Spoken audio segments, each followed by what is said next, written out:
بسم الله الرحمن الرحيم. قال تعالى: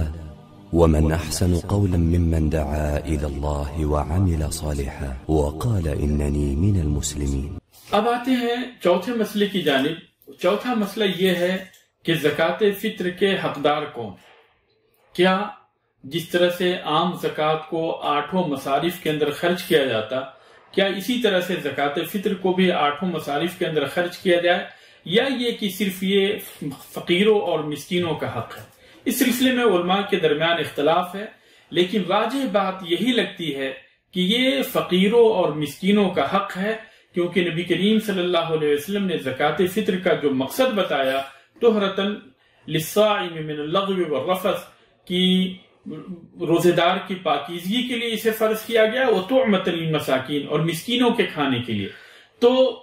مسکینوں کو جو ہے آج کے دن مانگنے سے بے نیاز کریں، جیسا کہ نبی کریم صلی اللہ علیہ وسلم نے دوسری حدیث کے اندر بھی فرمایا کہ اغنوہم عن السؤال ھذا اليوم، کہ آج کے دن انہیں مانگنے سے بے نیاز کر دو۔ چنانچہ مسکینوں کی موجودگی میں، فقراء کی موجودگی میں، فقیروں کی موجودگی میں، اور اسی طرح سے تنگ دست اور محتاج لوگوں کی موجودگی میں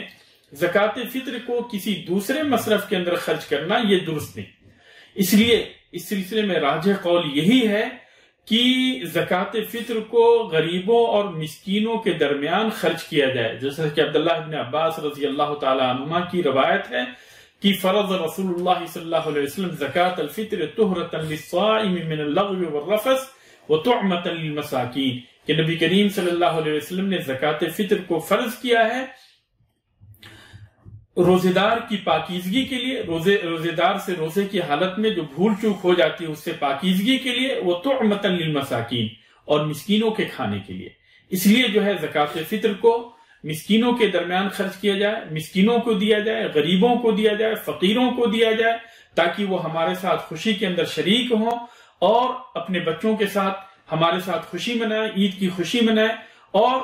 انہیں آج کے دن یعنی عید کے دن جو ہے انہیں مانگنے سے ہم بے نیاز کر دیں، جیسا کہ نبی کریم صلی اللہ علیہ وسلم نے حکم دیا کہ اغنوہم عن السؤال ھذا اليوم، کہ آج کے دن انہیں مانگنے سے بے نیاز کر دو۔ اللہ تبارک و تعالیٰ سے دعا ہے کہ اللہ تبارک و تعالیٰ صحیح طور پہ ہمیں دین کو سمجھنے اور اس کے مطابق عمل کرنے کی توفیق عطا فرمائے۔ اللہ تبارک و تعالیٰ ہماری عبادت کو قبول فرمائے، اللہ تبارک و تعالیٰ ہمارے روزے کو قبول فرمائے، اللہ تبارک و تعالیٰ ہمارے قیام کو قبول فرمائے، اور اللہ تبارک و تعالیٰ ہماری زکوٰۃ کو قبول فرمائے۔ اللہ تبارک و تعالیٰ ہمیں عزت عطا کرے، ہمیں اللہ تبارک و تعالیٰ اسلام کے اوپر قائم رکھے، اسلام کے اوپر غالب رکھے،